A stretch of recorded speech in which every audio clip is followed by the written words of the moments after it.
Vem pro Centro Entrevista, chegando à sua terceira edição. Seja muito bem-vindo, seja muito bem-vinda. Neste episódio, eu bato um papo com o empresário Chico Lowndes, que já passou por agências como a J. Walter Thompson, foi diretor da revista Vice Brasil e há mais de 25 anos vem impulsionando a cena cultural paulistana. É ele a mente por trás da Central 1926, conhecida como a Embaixada Cultural no centro de São Paulo, mais precisamente num prédio histórico, centenário e tombado, localizado na esquina da Praça da Bandeira, que era a subestação Riachuelo e agora está reaberto desde junho de 2024. Esta Embaixada de Lowndes é um patrimônio da cidade que se transformou em palco de manifestações culturais e eventos, e já recebeu grandes nomes da música brasileira, como Elza Soares, Baiana System, Tulipa Ruiz, Emicida e muitos outros.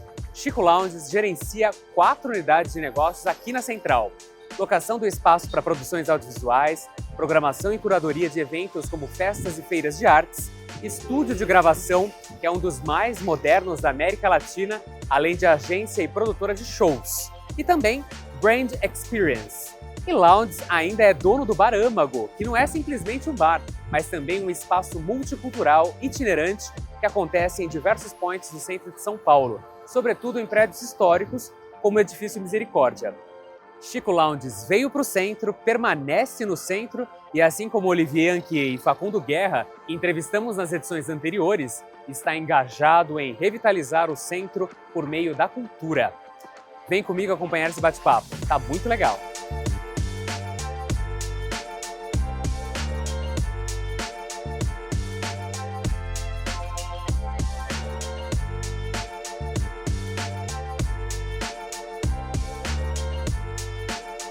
Chico Lowndes, muito obrigado. A Associação Comercial agradece a sua participação nessa entrevista. E eu já começo esse nosso bate-papo falando sobre a Central 1926, Central 1926, que é a Embaixada Cultural. Como que ela começou? O que tem aqui na Embaixada a oferecer?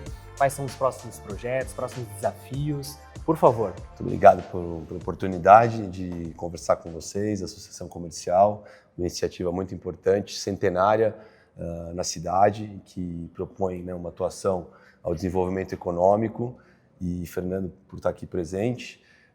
Falar um pouco sobre a Central. A Central é um projeto que tem início como iniciativa privada, não é um prédio público, é um prédio privado. Foi originalmente uma subestação de energia da Light, um projeto que foi primeiro aqui no centro de São Paulo, de 1926, onde então fornecia aí energia, né, para o centro histórico, o Triângulo Histórico, que está aqui em cima, bem como para o transporte público, que eram os bondes elétricos.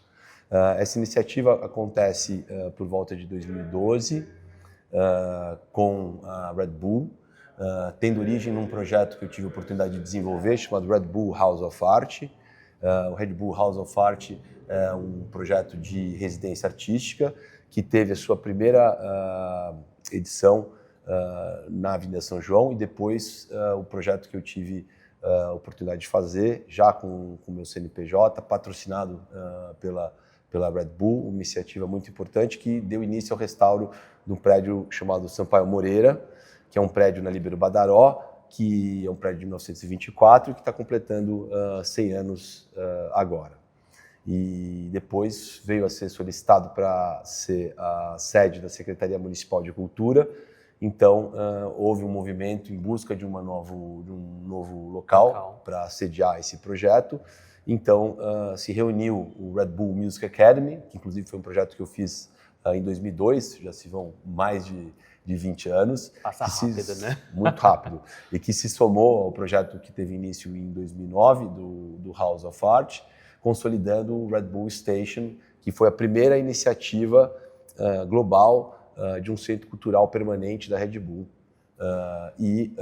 Então, a partir da pandemia, a Red Bull se retira desse projeto, uma estratégia global, e então eu reabro, né, ao público a visitação e a produção cultural com esse novo nome, Central, onde a gente adota 1926 pelo ano de construção, e também o sobrenome, né, vamos dizer assim, o sobrenome, o tagline Embaixada Cultural, que no próprio nome já encara o nosso posicionamento, onde nosso principal foco de atuação é a música urbana, porque aqui no prédio a gente depois pode ter a oportunidade de ver, tem um dos principais estúdios da América Latina, um dos principais estúdios do mundo, world class, ganhador de Grammys na sua história e com gravações muito relevantes, históricas, como por exemplo... Falar um pouquinho de quem já passou por aqui, inclusive. Como agora recentemente, né, Marina Sena, parte do disco Caju da Lineker, e historicamente, por exemplo, Elza Soares.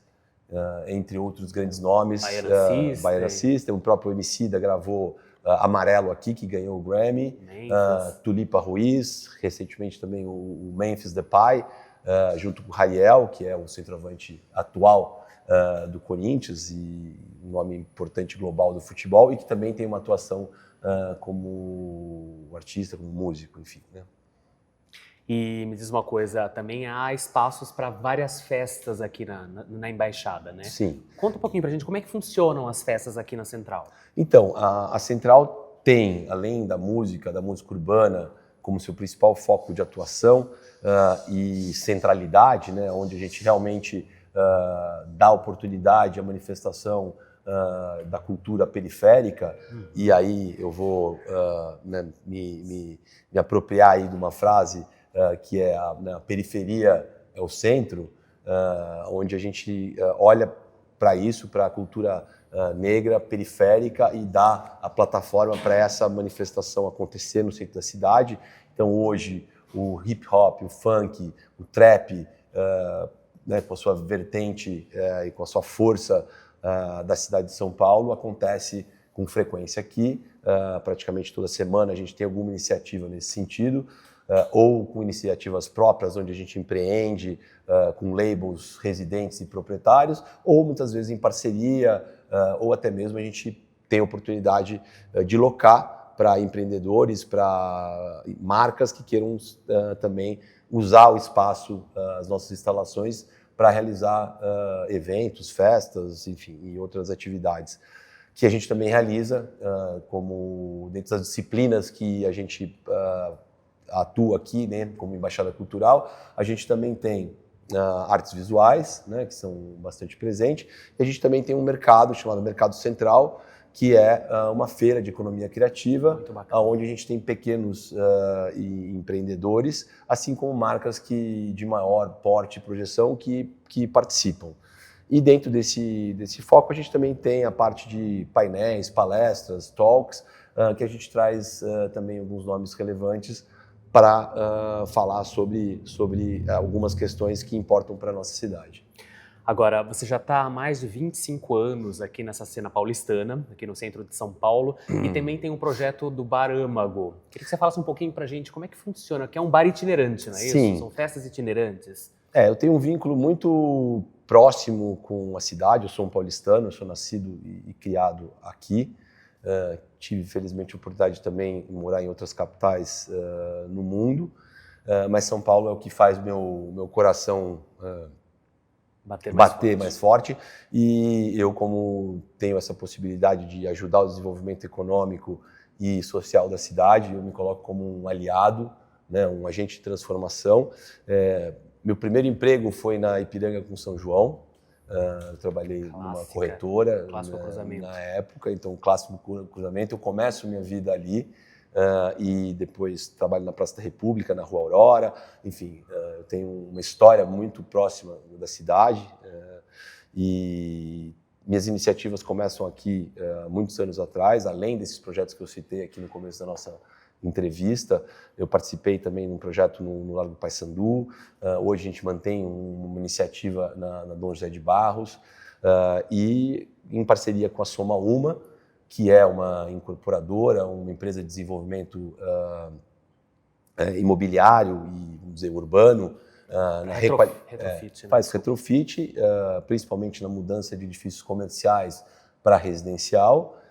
e também atua na requalificação do centro, mantém hoje uma galeria café na Avenida São Luís, onde funciona também um hub de negócio deles, e surgiu a oportunidade dessa parceria através de um profissional em comum, inclusive, que participou do restauro desse prédio, porque aqui o edifício central ele é tombado pelo Compresp e Condefat, órgãos municipal e estadual, onde então passou por um processo de restauro e depois de retrofit.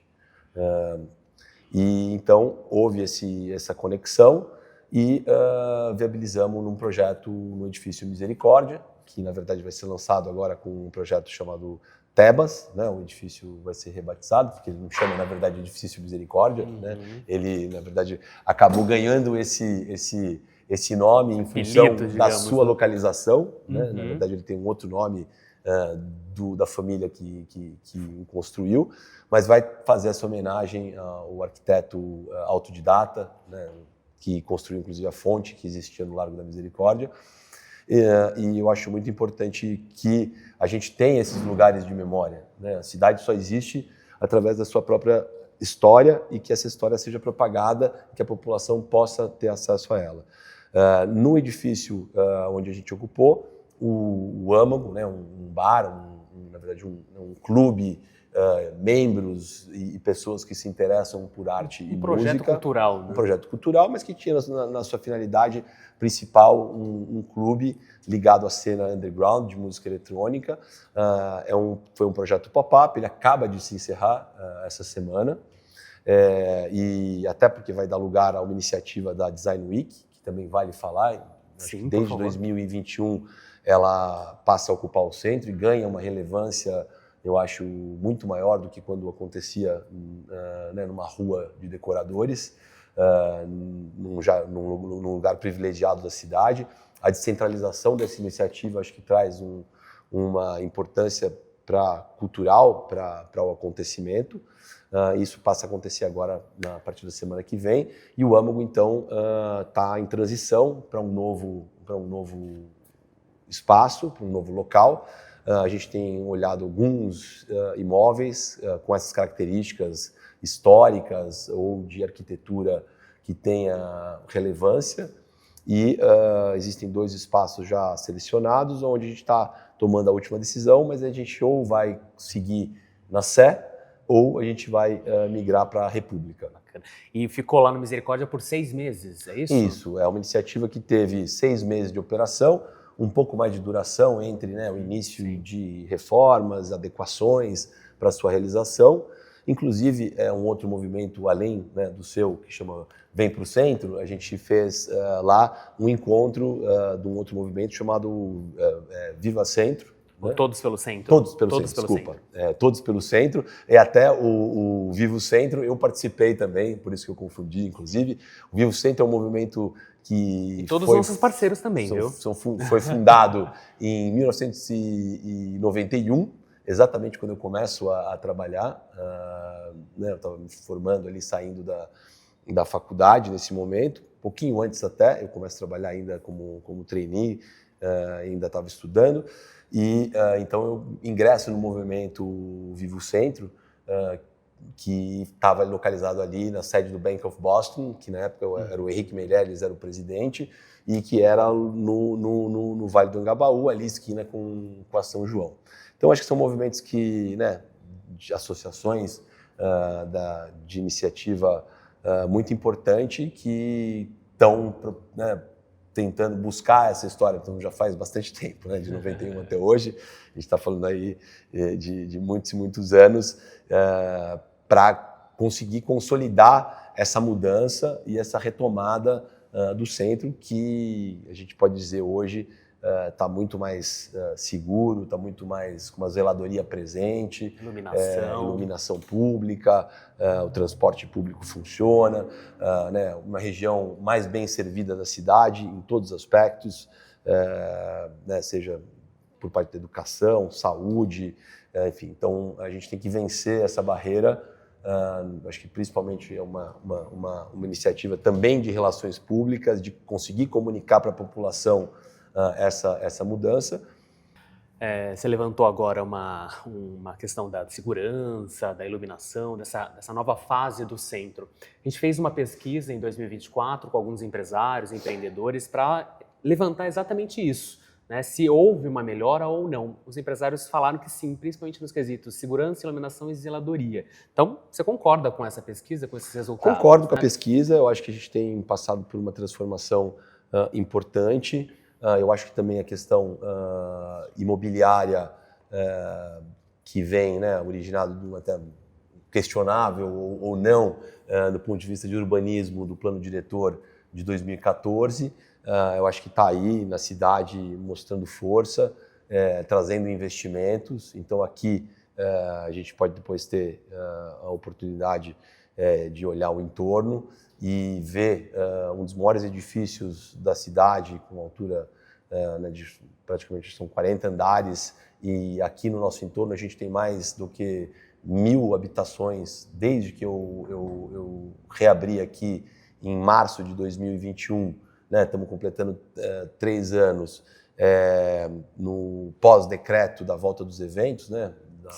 Desse período pós-pandemia aí. Tem mais de 1.000 habitações num raio aqui de 100 metros quadrados, de 100 metros, né? Então, isso é muito relevante, porque sem população, sem comércio, sem a vida na rua, essas questões de zeladoria e segurança ficam muito mais difíceis, né? E você acredita que um novo tempo começou para o centro ou aquele tempo áureo está retornando? Ou os dois? Eu acho que é um novo tempo, né? Eu acho que, como eu falei, lugares de memória e levar a história em consideração, eu acho muito importante. E eu acho também em São Paulo tem, né, a famosa frase que ergue e destrói coisas belas, né? Uma letra de música, e que eu acho que representa muito essa cidade. Eu acho que novas regras se colocaram para a preservação, né, e para o tombamento e outras formas, que levam hoje o empresário a né, ter consideração por esse patrimônio, seja ele tombado ou não, porque não necessariamente ele precisa ser tombado para ser conservado, né? Muitas vezes até tombado e não tem verba, enfim. Então é uma equação também muito difícil. Existem algumas leis aí também, né, para o mercado imobiliário que são muito discutidas e não se aplicam. Então eu acho que assim o mercado imobiliário tem, né, com essas novas iniciativas, uma grande responsabilidade nisso, bem como o Estado, né, o município com as suas iniciativas. O atual governador, né, através de uma iniciativa, sinaliza com uma mudança em Campos Elíseos. O centro administrativo está vindo para o centro também, isso vai contribuir bastante. Se isso realmente acontecer, né, eu acho que tem uma contribuição muito, muito relevante para a concentração, né, do PIB, enfim, né, para a volta e retomada disso. Né, o São Paulo representa, né, o município, se não me engano, 10% do PIB nacional. É uma cidade que está entre as 10 cidades com o maior poder de consumo, se não me engano, do mundo. Está entre se fosse um país, estaria entre as 50 maiores economias, né, entre os 50 maiores países do mundo. Tem iniciativas, né, tem a B3, que é a, né, antiga, o atual, não sei, Bovespa, que é a maior bolsa da América Latina. Tem a USP entre as 100 principais universidades do mundo. Recebe turistas, acho que são, se não me engano, um número em torno de 50 milhões de turistas com um hub que é o Guarulhos. Então, São Paulo tem tudo para acontecer e valorizar o seu centro histórico, porque inclusive, a questão do turismo, né? Que tudo isso que a gente está falando, na verdade, o universo ampliado, né, de turistas nacionais e internacionais. Sim. Que aqui vêm e querem, de fato, visitar esses locais históricos. E o que mais te te instiga a continuar investindo no centro, nesses mais de 2 décadas, quase 3 décadas na noite paulistana? Eu acho que o centro, eu até vou fazer uma correção, porque, enfim, me colocam sempre nesse lugar da noite, do empresário da noite, ou até como a geração mais jovem fala, dono de balada, exatamente aonde eu não estou. Porque o meu olhar sempre foi muito mais ligado a uma plataforma de produção de conteúdo e experiência do que propriamente a atividade né, do empresário, do empreendedor, né, do chamado da noite. Mas muito focado na economia criativa. Sim, né? Total. sempre. Eu estou sempre dentro desse ambiente de economia criativa, trabalhando com leis de incentivo, né, com a produção de conteúdo, publicações né, diversas em audiovisual, em mídia impressa, enfim, né, no passado, e né, as exposições, enfim, então, e principalmente através da iniciativa privada, com o investimento das marcas, que tem interesse em se posicionar e investir, dialogar com esse público mais ligado à inovação, à tendência. Eu acho que isso que a gente acaba fazendo aqui como instituição. E agora, qual que é a sua dica para quem quer investir, empreender via economia criativa? Porque tem seus desafios, né, dentro dessa área. É mais difícil, não é? Conta com mais apoio, não? Como que você faz uma análise dessa área? Empreender no Brasil é difícil. Eu acho que eu que estou há praticamente 30 anos empreendendo, passei por muitas crises, as mais variadas possíveis. Eu conto, acho que deve ser pelo menos umas 7, de maxi desvalorização do dólar, a crises extremas inflacionárias. Enfim, acho que a gente alcançou uma estabilidade através do Plano Real que permitiu a gente pensar um pouco mais a longo prazo. Então, acho que essa é a principal vantagem hoje que um empreendedor, seja ele da economia criativa ou de outro segmento, tem, é poder olhar com um pouco mais de amplitude, né, para o futuro. Eu acho que a gente tem grandes desafios, que são as questões fiscais, né, a questão trabalhista. Ela é ampla, né, porque a economia criativa hoje é um guarda-chuva que fala muito em valor agregado, fala, né, em transformação, fala desde todas as diferentes linguagens e de mídia que hoje, né, se manifestam com muita agilidade. Então, acho que a maior dificuldade é você ter, né, o que eu falo o zeitgeist, né, que traduzindo, o espírito do tempo, né? Você está realmente com o dedo no pulso, sabendo o que está acontecendo na sociedade, porque eu acho que a economia criativa está muito ligada ao respeito desse consumo e da questão intelectual. E agora, que mensagem que você deixaria para outros empreendedores que querem vir para o centro, justamente agora com essa nova fase da requalificação, da revitalização do centro, precisamente no Triângulo Histórico também, né? Mas no centro como um todo. Que mensagem que você deixa para esses empreendedores? Eu acho que aqui, como a gente também já abordou aqui nesse papo, ainda tem custos baixos, né, do ponto de vista de locação, né? O metro quadrado ainda ele está avaliado, né, na minha opinião. O que propicia também essas manifestações e artísticas, enfim, que estão menos ligadas às questões de geração, né, imediata de caixa.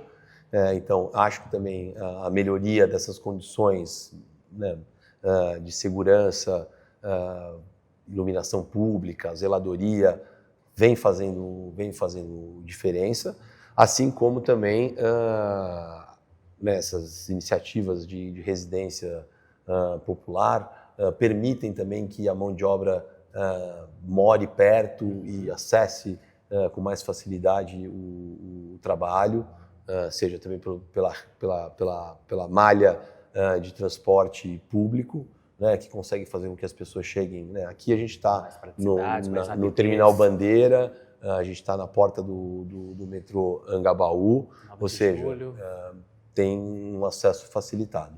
Perfeito. E você, um apaixonado por São Paulo, principalmente pelo centro, qual que é o seu ponto que você gosta mais aqui do centro? Seu point cultural, o seu local preferido aqui no centro de São Paulo? Difícil. Não vai falar central, hein? Não, acho difícil. Poderia. Também. Mas acho difícil fazer essa consideração, porque eu, na verdade... Você gosta de passear? Exatamente, eu sou um flaneur, aí, assim como se fala, né? Eu gosto de flanar pela cidade. Eu gosto muito do público, né? E também acessar alguns lugares históricos.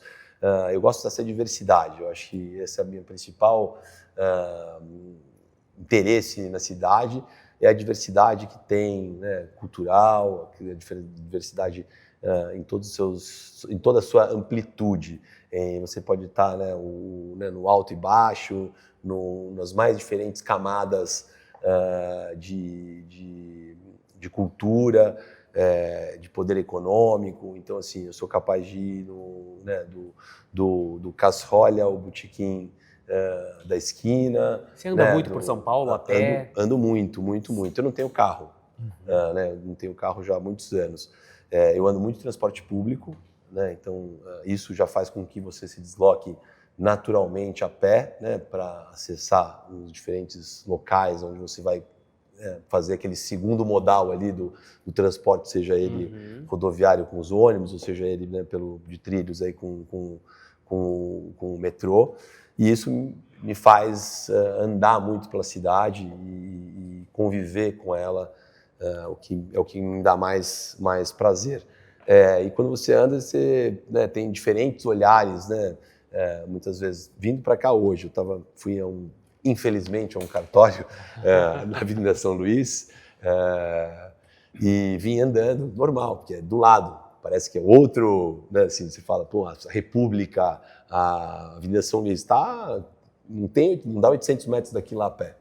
Né? Você passa aqui o viaduto Maria Paula, viaduto 9 de Julho, você chegou na Biblioteca Mário de Andrade, na São Luís. E vim de lá para cá e estava passando enfim, olhei pelo viaduto 9 de Julho e estava uma luz linda sobre o Vale do Angabaú, né, com a bandeira e tudo isso. E isso me deslumbra a respeito dessa cidade. Acho que é o nosso orgulho, né? De diferentes olhares, diferentes visuais que você vai, né, absorvendo conforme você anda por ela. O último entrevistado do episódio número 2 foi o Facundo Guerra. Sim. O Facundo Guerra disse que o melhor de São Paulo é a pessoa, o ser humano. Você concorda com essa visão também? Que é o ser humano que movimenta? Eu sou um humanista. Então, eu acho que, sem dúvida, o fator humano na cidade é uma grande riqueza. Eu acho que tudo que São Paulo passou, né? A gente sai de uma vila no final do século passado e em pouco mais de 100 anos se transforma nessa metrópole que hoje na cidade, né, a região metropolitana tem algo como 12 milhões de habitantes e na sua grande São Paulo são acho que mais de 20, são algo como 22 milhões de habitantes segundo o último censo aí, IBGE da vida. Eu acho que então o fator humano na cidade de São Paulo sem dúvida preponderante na sua transformação, na sua força, né, de fazer essa cidade se desenvolver. Concordo aí com o Facundo nesse aspecto. Facundo é uma pessoa muito importante também no processo de desenvolvimento da cidade. Enfim, um excelente storytelling e narrativas para revelar os lugares históricos e outras inovações que ele faz. Eu acho que a gente está aliado nessa causa, assim como outros empresários que vocês devem estar conversando. Maravilha. Chico, muito obrigado, viu? Adorei obrigado o papo. Obrigado a você Valeu pela visita. Sejam todos bem-vindos. A Central está aqui de portas abertas para recebê-los enquanto uma embaixada cultural diversa e inclusiva. Maravilha. Muito obrigado. E essa foi a terceira edição do Vem Pro Centro Entrevista, com bate-papo enriquecedor com Chico Lounds, um empreendedor que milita pela revitalização do centro, pela retomada da rica história da região e valorização da arquitetura do coração de São Paulo, que é e está aqui. Aproveito para fazer um convite a você. vem para o centro conhecer a Embaixada Cultural aqui na Central 1926, um espaço de eventos com 2.000 metros quadrados, com capacidade para receber 1.200 pessoas em 3 andares que podem ser utilizados separadamente. Em menos de 3 anos, muitos foram os eventos aqui realizados, como mercados, fóruns, exposições de artes visuais, gravações, shows e muitas festas. Aqui na Central, o objetivo é trazer para o centro uma nova cena pulsante e viva, regada de muita arte, música e criatividade. Confira mais informações e a agenda de atividades no site que aparece no vídeo. Além dessa atração, a gente recomenda você vir para o centro para prestigiar também as outras iniciativas do Chico, como o Bar Âmago. Acesse o perfil oficial do bar e veja onde e quando vão ocorrer as próximas festas. E aí, quem você quer ver aqui nos próximos bate-papos? A gente quer saber. Curta, comente e compartilhe esse conteúdo. Vem para o centro. Até mais!